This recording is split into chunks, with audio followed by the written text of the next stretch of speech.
તતારભ્યનંદસ્ય વ્રજઃ સર્વ સમૃદ્ધિમાન. સુખદેવજી મહારાજ વર્ણન કરે છે, હે રાજા પરીક્ષિત, જ્યારથી ભગવાનનું પ્રાગટ્ય થયું, પ્રભુ ગોકુલમાં પધાર્યા, ત્યારથી વ્રજ સર્વ સમૃદ્ધિમાન થયું. ભગવાનની લીલા 3 જગ્યાએ થાય છે, વ્રજમાં, મથુરામાં અને દ્વારકામાં. આ આપણા 3 શરીરનું પ્રતીક છે.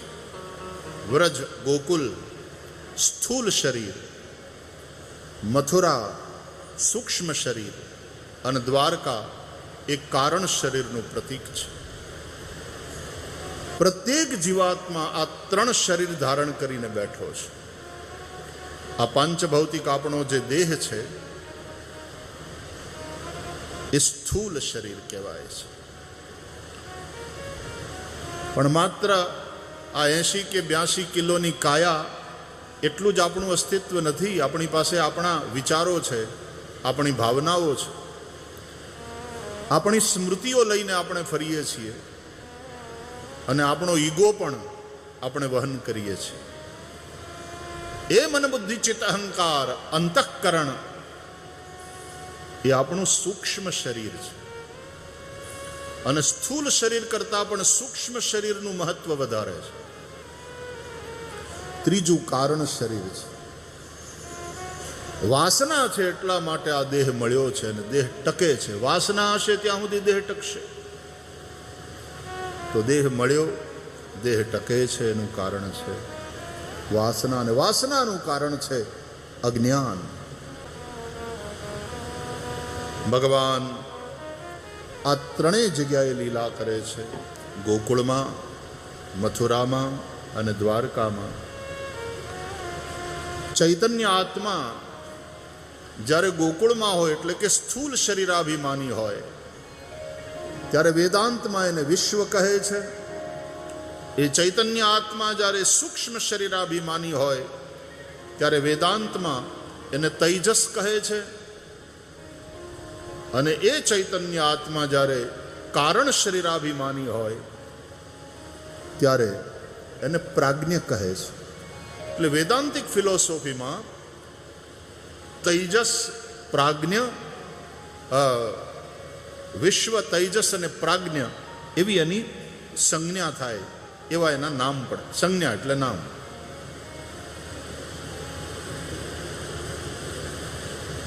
જેમ જાગ્રત, સ્વપ્ન અને સુષુપ્તિ આ 3 અવસ્થાઓ હોય છે, પણ એ 3 અવસ્થાઓનો સાક્ષી ચૈતન્ય આત્મા છે અને એ તુરીય છે. તો ભગવાન શ્રી કૃષ્ણની લીલા વ્રજમાં એટલે ગોકુળમાં, મથુરામાં અને દ્વારકામાં આ 3 જગ્યાએ થાય છે. ભગવાન પધાર્યા ત્યારથી વ્રજ સર્વ સમૃદ્ધિમાન થયું. સુખદેવજી કહે છે, હરેર નિવાસાત્મ ગુણઈ રમા ક્રીડમ ભૂન્દ્રપ. રમા લક્ષ્મીને માટે રમવાનું સ્થાન બન્યું. ભગવાન આવે ને ત્યાં લક્ષ્મી એની મેળે વાહે વાહે આવે. તમે સત્યને પકડો, સંપત્તિ તમારી વાહે આવશે. સંપત્તિની વાહે આંધળી દોટ મૂકીએ, એમાં સત્ય બહુ પાછળ છૂટી જાય છે અને પછી સંસાર જ રહે છે. અને સંસાર દુઃખરૂપ છે. પછી ગમે એટલી સંપત્તિ હશે તો એ દુઃખી હશો. એ સંપત્તિ સુખી નહીં કરી શકે, કારણ કે સત્ય છૂટી ગયું. તો સંપત્તિ ન હોવી જોઈએ, હોવી જોઈએ, પણ સત્યને પકડો અને જે સંપત્તિ આવે. તમે ઈશ્વરનું શરણ ગ્રહણ કરો, ઈશ્વરને ભજો. અહીંયા ભગવાન પધાર્યા વ્રજમાં, તો લક્ષ્મી સ્વયં ત્યાં પધાર્યા, કારણ કે લક્ષ્મી તો ભગવાનના અર્ધાંગિની છે, એ તો સેવામાં આવે જ. પણ આપણી તકલીફ એ છે કે પ્રભુને પડતા મેલીને પ્રભુની પત્નીનું હરણ કરે. આપણી અંદરનો જે રાવણ છે ને, મોહ, એ રામને પડતા મૂકીને રામની પત્નીનું હરણ કરીને લઈ જવાય. એને એનું આકર્ષણ છે કે મને આ જોઈએ. એટલે રામને છેતરે છે. ખોટો સાધુનો વેશ લઈ સીતાને છેતરે, રામને છેતરે સુવર્ણ મૃગ બનાવીને. આત્મવંચના છે આ. અને પછી એનાથી જેને સીતા મળી, સીતા એની થઈ, જે લંકા હતી એ હળગી ગઈ. और जान से भी हाथ धोना पड़ा. આટલું સીધું સાદું સત્ય આપણને કેમ સમજાતું નથી ખબર નહીં. આપણે ભજીએ છીએ રામને, પણ આપણી ઉપર રાજ કરે છે રાવણ. દર દશેરાના દિવસે રાવણના પૂતળા બાળવા પડે. કેમ? મતલબ મરતો નથી. દર દશેરાના દિવસે રાવણને બાળે, રાવણને મારે. આ જે દશાનની વૃત્તિ છે આપણી, એ સમાપ્ત થતી નથી. આ કથા એટલા માટે સાંભળવાની, એના દ્વારા આપણી અંદરનું મનવા તું રાવણ તું રામ, આપણી અંદરનું રામત્વ વિજયી બને અને રાવણત્વ સમાપ્ત થાય, ત્યારે ખરા અર્થમાં દશેરા ઉજવાય. દશમી દશ અવતાર જય વિજયાદશમી. રામે રામ રમાડ્યા, રાવણ રોળ્યો માં, જય હો માં જગદંબા. અને આવું થાય ને તો અમાસની અંધારી રાત પણ પછી દિવાળી બને. નહીં તો પૂનમે તે હોળી થાય. સામાન્ય રીતે આપણે પૂનમને વખાણીએ, અમાહે કોઈ સારા કામ ન કરે. પૂર્ણિમા તો કે પૂર્ણ તિથિ કહેવાય. પણ પૂનમે હોળી થાય. જો પ્રહલાદને હેરાન કરવાની પ્રવૃત્તિ થાય તો,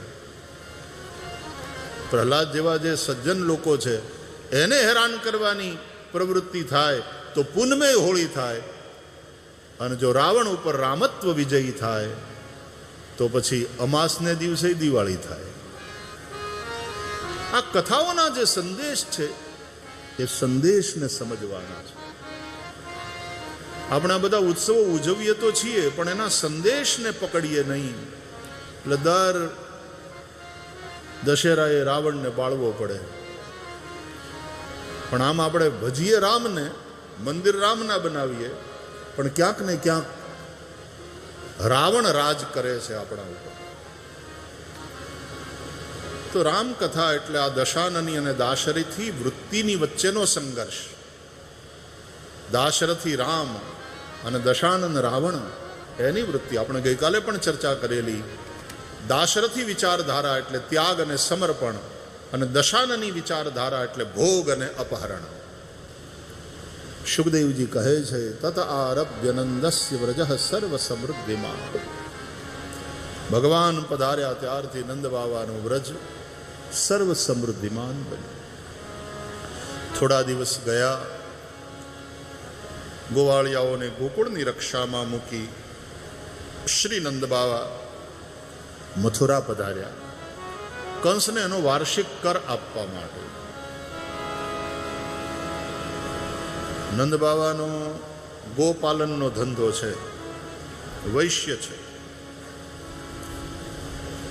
અને કંસને કર આપે છે. એનો મતલબ કમાણી થાય છે. કમાણી થાય, કર આપે, એનો મતલબ નંદ બાવા એ ધંધો કરતા હતા. અને કૃષિ ગોરક્ષ વાણિજ્યમ વૈશ્ય કર્મ સ્વભાવજમ.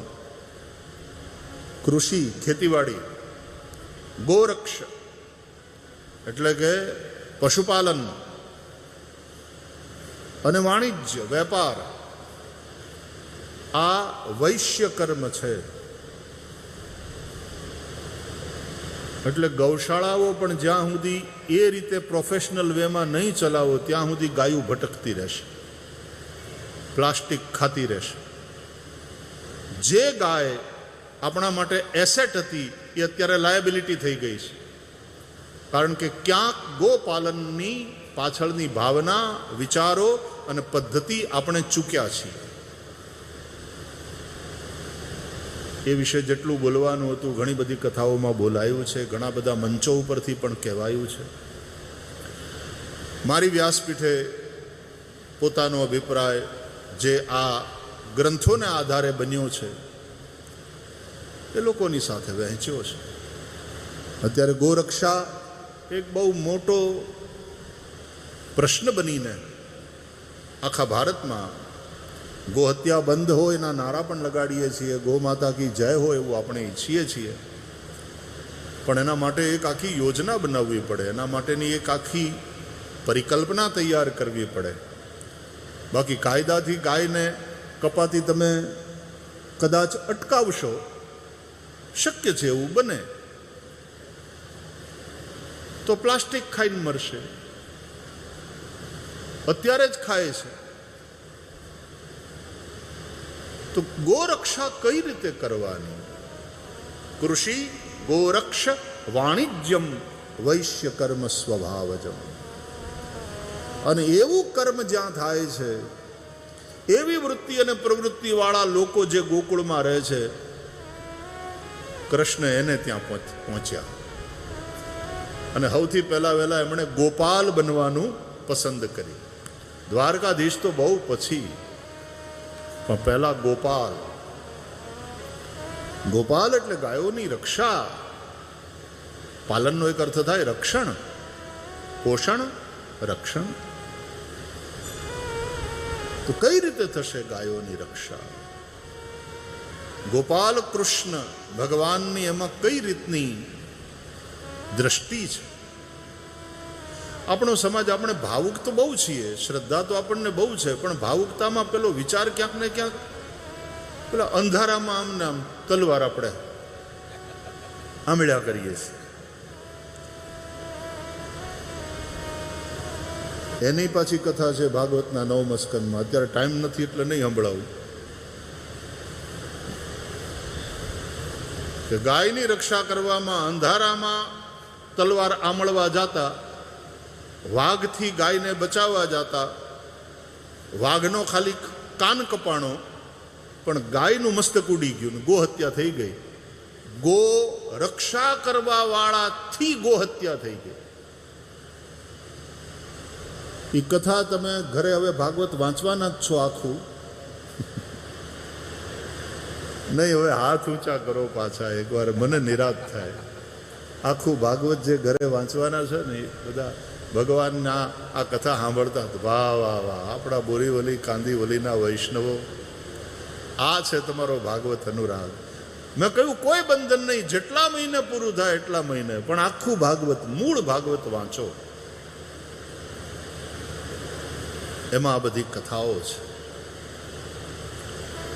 તો ઘણીવાર ગાયની રક્ષા કરવા જતા ગાયની કતલ થઈ જાય, જો સમજ્યા વગરના અંધારામાં તલવાર વીંજીએ તો.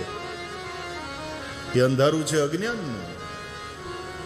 તો જે કરીએ એક દ્રષ્ટિ સાથે કરીએ, વિચારપૂર્વક કરીએ, એ બહુ જરૂરી છે. ઘણા અમારે ગૌશાળા બનાવી લે, પેલા ભાવમાં ગૌશાળા બનાવી લે, પછી 50 ને એમાંથી 100 ગાયો, પછી 150 ગાયો. હવે એ તો વધતું જ રહેવાનું છે ગોધન. પછી પાછા આવે કે હવે અમારાથી થતું નથી, હવે અમારાથી પોગાતું નથી. એ ભાવમાં કરી લીધું, પછી પોગી ન શકે. તો વિચારપૂર્વક કિયા જાય, યોજનાપૂર્વક કિયા જાય. નંદ બાવા કર ભરી શકતા હતા કંસનો, એટલી સમૃદ્ધ એમની ગૌશાળા હતી. અને ગોકુળમાં એકલા નંદ જ નથી રહેતા, નંદ છે, ઉપનંદ છે, નાના મોટા બીજા કેટલાય ગોવાળ. આ નંદ છે ને, એ વ્યક્તિનું નામ નથી, આમ તો એ પદવી છે. જેમ ગામના સરપંચ, એમ આટલા લાખ ગાયું હોય એ નંદ, એના કરતાં થોડી ઓછી ગાયું હોય એ ઉપનંદ. હા, સરપંચ, ઉપસરપંચ, એના જેવી વાત. તો લાખોની સંખ્યામાં જ્યાં ગાયો હોય, જ્યાં ગોપાલન થતું હોય અને એની બહુ મોટી ઇન્કમ હોય, તો કર ભરવા જાય ને. તમે कर के टैक्स के दायरे में ही नहीं आते, उतनी तुम्हारी इनकम ही नहीं है, तो कौन इनकम लेगा, कौन टैक्स लेगा तुमसे? नंद कंसस्य वार्षिक्यम करम दातुम कुरुद्वः, આવું લખ્યું છે ભાગવતમાં. વાર્ષિક કર, ટેક્સ રિટર્ન ભરવાનું છે. અને વાર્ષિક કર આપવા માટે નંદ બાવા ગોકુળથી મથુરા ગયા. અને એ સમયે કંસની મોકલેલી પૂતના શિશુંશ ચચાર નિઘ્નંતી વ્રજના ગામ અને શહેરોમાં તુરંતના જન્મેલા બાળકોને મારતી મારતી નંદ બાવાના ગોકુળમાં આવી.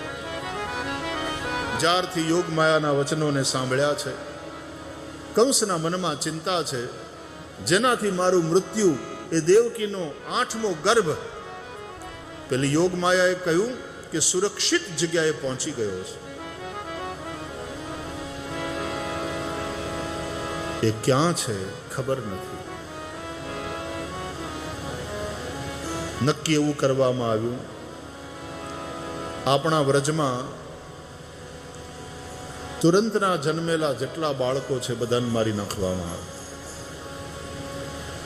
દેવકીનો 8મો જ્યાં હશે ત્યાં ઝપટે ચડી જશે. દેવકીના 8માં ને એકને મારવા માટે કંસે અનેક બાળકોને મારવાની હોય. પાપનો ઘડો ભરાઈ જાય ને ત્યારે આવા ખોટા વિચાર આવે.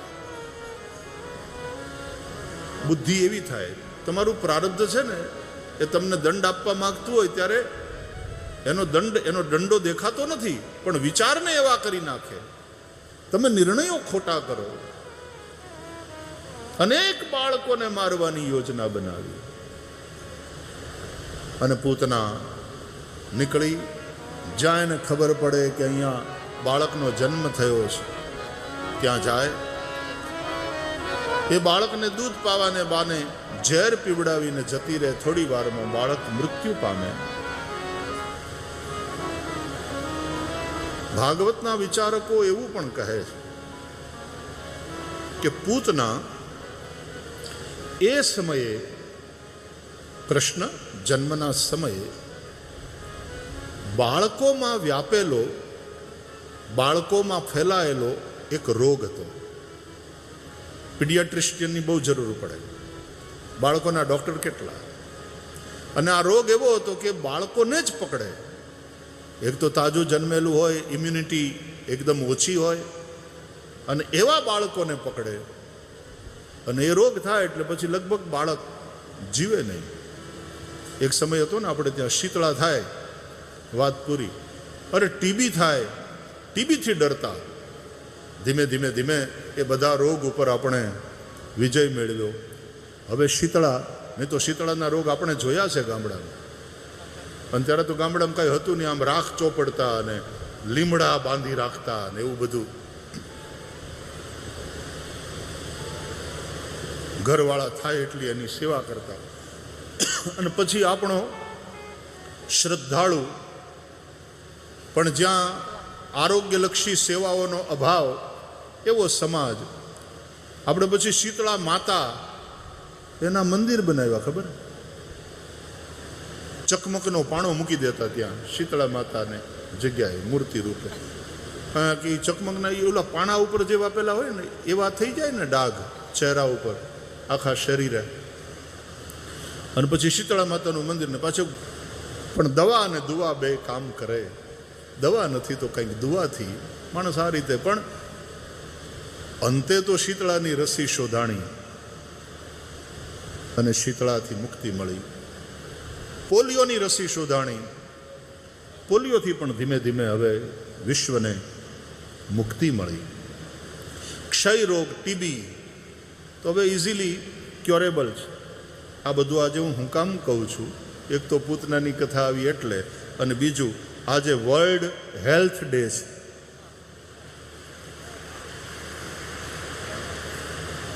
વિશ્વ આરોગ્ય દિવસ છે. અને આપણે તો આપણી માતૃભાષામાં કહીએ છીએ, પહેલું સુખ તે જાતે નર્યા.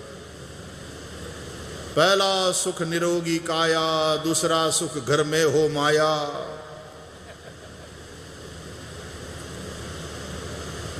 પહેલું સુખ તે નિરોગી કાયા. સ્વાસ્થ્ય હૈ તો સબ કુછ હૈ. માણસનું સ્વાસ્થ્ય હરખું હોય ને ત્યારે એનું ખાવામાં વધારે ધ્યાન હોય, ત્યારે સ્વાસ્થ્યની એને કદર ન હોય. પણ એકવાર સ્વાસ્થ્ય ગુમાવ્યું અને પાછું બેક ટુ નોર્મલ ન થાય ત્યારે માણસને સમજાય કે સ્વાસ્થ્ય કેટલું મહત્વપૂર્ણ છે અને આપણે સૌથી વધારે ઇગ્નોર એને કરીએ છીએ. શ્રીમદ ભાગવત અનુસાર કહું તો આ દેહ છે ને એ ગુરુ છે. દત્ત ભગવાન કહે છે ભાગવતના 11મા સ્કંદમાં પોતાના 24 ગુરુઓની વાત સંભળાવે છે રાજા યદુને અને કહે છે કે આ 24ની પાસેથી હું કંઈ ને કંઈ શીખ્યો છું, પણ રાજા મારો એક 25મો પણ ગુરુ છે. અને એ કોણ? બોલે દેહો ગુરુર મમ વિરક્તિ વિવેક હેતુ. આ દેહ છે એ મારો 25મો ગુરુ છે. આ દેહ થકી મને વિરક્તિ અને વિવેક બંને થાય છે. વિવેક શું થાય? કે દેહ એ આત્મા નથી, આત્મા અલગ, દેહ અલગ. જ્યાં સુધી શરીર સ્વસ્થ હોય, સારું હોય, શરીરમાં તાકાત હોય, ભૂખ જોરદાર લાગતી હોય, 3 લાડવા પચી જતા હોય, રાતના ઊંઘ હારી આવી જતી હોય, ત્યાં સુધી શરીરમાં આસક્તિ રહે. અને પછી એક સમય એવો આવે, रोग घेर लेता है, शरीर में शक्ति नहीं रहती है, मलमूत्र का त्याग भी पथारी में ही करना पड़ रहा होता है. પછી એવો કંટાળે માણસ કે ડૉક્ટરને પણ એમ કે ડૉક્ટર સાહેબ હવે નથી સહન થતું, એક ઇન્જેક્શન એવું આપો કે આ શરીર છૂટી જાય. શરીર છોડવાની ઈચ્છા થાય. એનો મતલબ વિવેક થયો કે હું શરીર નથી. છૂટે એ જ વસ્તુ જે આપણા સ્વરૂપથી જુદી હોય, તો હું શરીર નથી એવો વિવેક થયો. અને પછી ન શરીરમાં આસક્તિ રહે કે ન શરીરથી સંબંધિત કોઈ વસ્તુમાં આસક્તિ રહે, એટલે કે વિરક્તિ થાય. આ દેહરૂપી ગુરુ થકી જ વિરક્તિ અને વિવેક બંને થતા હોય છે. તો દેહ ગુરુ છે. ગુરુની સેવા કરવી જોઈએ કે નહીં? ગુરુમાં શ્રદ્ધા હોવી જોઈએ કે નહીં? અને ગુરુની આજ્ઞામાં રહેવું જોઈએ કે નહીં? ગુરુ આજ્ઞા એમ કરે કે બેટા મને બહુ ભૂખ લાગી છે, હવે જમાડી દે. તો બેહોન ગુરુજી છાના માના, હમણાં હું કામ હાથ લેવાનો ટાઈમ નથી, કામમાં છું. પણ ધીમે ધીમે ધીમે ગુરુની વાત ન માનીએ અને આપણે કામ કામ કામ, પછી બચાડી ભૂખે મરી જાય. હવે હું ખાય? ભૂખ મરી ગઈ. ગુરુજી એમ કે બેટા હવે ઊંઘ આવે છે, આરામ કરાવો. કે અરે ગુરુજી કેવી સરસ ટીવીમાં ફિલ્મ ચાલે છે, જુઓ જુઓ જુઓ. ગુરુજી એમને એમ ધુરંધર ન થવાય, તમે જુઓ.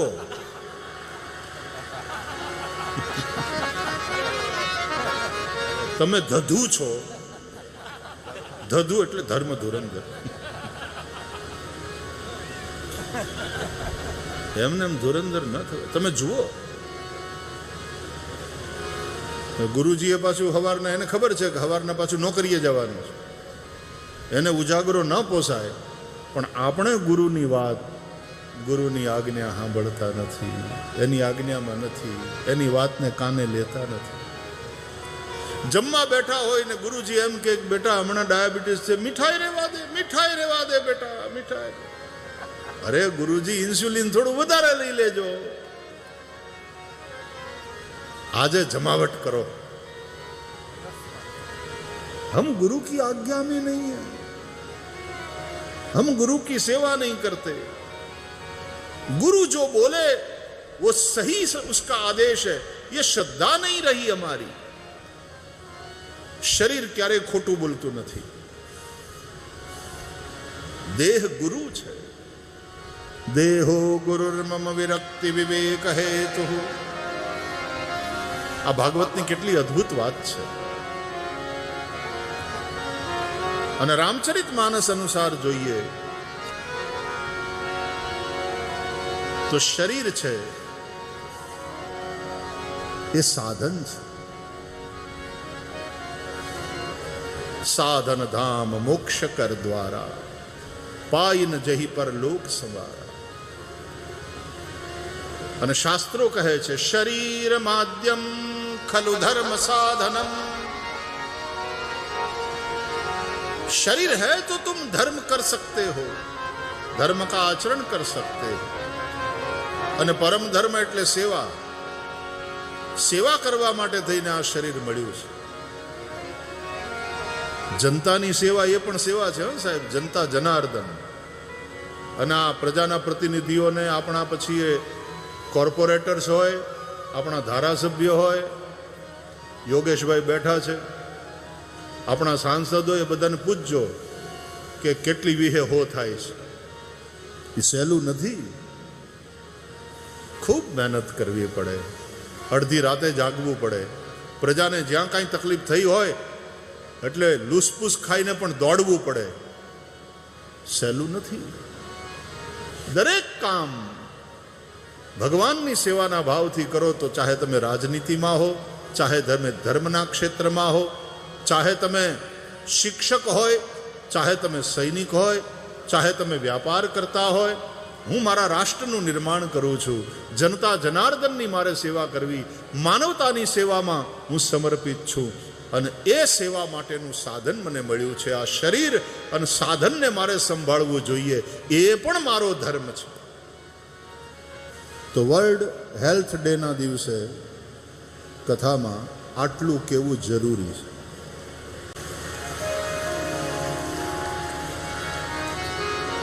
સંભાળજો, ગુરુની આજ્ઞામાં રહેજો, ગુરુનું કહેવું માનજો, એમાં શ્રદ્ધા રાખજો, ગુરુની સેવા કરજો અને ગુરુજીને હાચવજો. તો ગુરુના આશીર્વાદથી તમે બધુંય કરી શકશો. આ ગુરુના આશીર્વાદ હોવા જોઈએ. દેહો ગુરુર મમ વિરક્તિ વિવેક હેતુ. તો પૂતના એ બાળકોમાં એ વખતે ફેલાયેલો એક રોગ હતો. અમુક રોગના તો આપણને નામ જ નહોતા ખબર ને, અથવા તો નામ પછી આ કોવિડનું આપણે ક્યાં નામ સાંભળ્યું? કોવિડ. એ પેલા સ્વાઇન ફ્લૂ, અને એ પેલા થોડો ઓલો આવ્યો તો એક ચિકનગુનિયા. બોલો, બોલીએ તો એ મારું કેવું લાગે? આવડા નથી ખાતા છોકરાઓ ચાઉમીન, એમાં ચિકનગુનિયા. એટલે ત્યારે બોલવામાં મજા આવતી, પણ થાય ત્યારે ખબર પડતી કે કેવી હાલત કરી નાખે. નવા નવા રોગ, અને જ્યાં પણ ભોગ છે ત્યાં નવા નવા રોગ આવવાના જ. ભોગે રોગ ભયમ. કંસનું સામ્રાજ્ય, રાક્ષસોનું સામ્રાજ્ય એટલે શું? ભોગવાદ વધ્યો. અને એને કારણે જ ભગવાન શ્રી કૃષ્ણનું પ્રાગટ્ય થયું. ભોગવાદ વધે, માનવતાનો રાસ થતો જાય, પૈસા માટે થઈને માણસ પાપ કરવા માંડે, યજ્ઞ યાગાદી બધું બંધ થાય, પરમાર્થની વાત એ બધા ભૂલી જાય. પરહિત સરિસ ધર્મ નહીં ભાઈ, આ વાત જ ભૂલાઈ જાય. એટલે કૃષ્ણ પરમાત્મા પધાર્યા. પૂતના આવી નંદ બાવાના ગોકુળમાં સુંદરી સ્ત્રીનું રૂપ લઈને આવી. હાજી, એવા એવા ફાસ્ટ ફૂડ ખાવા માંડ્યા છોકરાઓ. હવે ઘરની રોટલી ભાવતી નથી, અને ઓલું બહુ ભાવે, બહુ સુંદર લાગે, એવી રીતનું પાછું બનાવે, એ રીતનું પાછું પ્રેઝન્ટ કરે. પણ અંતે એ ફાસ્ટ ફૂડ લાંબા ગાળા સુધી ખાતા ખાતા પછી શું થાય? મેદસ્વીતા વધે, માણસનું વજન વધતું જાય, કાયા ફૂલતી જાય. પૂતના સુંદરી સ્ત્રીનું રૂપ લઈને આવી. ગોવાળિયાઓ હતા ગોકુળની રક્ષામાં, એમણે પણ આ કોઈ સારા ઘરની બહેન છે, સારા ઘરની મહિલા છે સમજીને એને પ્રવેશ આપ્યો. પૂતના નંદ બાવાને ત્યાં પહોંચી. નંદ બાવા મથુરા ગયા છે, માં યશોદા લાલાને લઈને બેઠા છે. હરી મૈયા વધાય હો, આપને ત્યાં લાલો થયો. યશોદા મૈયાએ પૂતનાનો સ્વાગત કર્યું કે કોઈ હરખ કરવા આવી લાગે છે કોઈ બેન. મારે ત્યાં લાલો થયો પછી જાણ્યા અજાણ્યા અનેક લોકો આવે છે. આંગણે આવ્યું અતિથિ, એની પૂજા કરવી જોઈએ. કનૈયાએ મનોમન કહ્યું, મૈયા આ અતિથિની પૂજા તો હું કરીશ. એવી પૂજા કરીશ કે આજની તિથિ આ અતિથિની પુણ્યતિથિ થઈ જશે. યશોદાએ પૂતનાને બેસાડી, બેન બેઠો તમે, હું તમારું મોઢું મીઠું કરાવું. પૂતનાએ કહ્યું, માં તમારો લાલો જરા મારા ખોળામાં આપો, હું એને રમાડું. બહુ સુંદર છે. યશોદા મૈયાએ લાલજીને પૂતનાના ખોળામાં આપ્યા. માં યશોદા ઘરમાં ગયા. અહીંયા પૂતનાએ જોયું કોઈ નથી. और उसने अपना जहर लगा हुआ स्तन भगवान के मुख में दे दिया. तस्मिन् स्तनम दुर्जर वीर्यमुल्बणम घोरांगमादाय शिशोर्ददावथ गाढ़ं कराभ्यां भगवान प्रपीड्य तत् प्राणैः समं रोष समन्वितो पिबत्.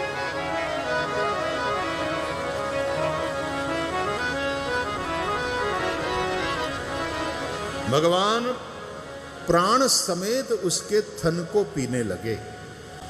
जो અહીંયા શ્લોકમાં વ્યાસજી લખે છે, रोष समन्वितो पिबत.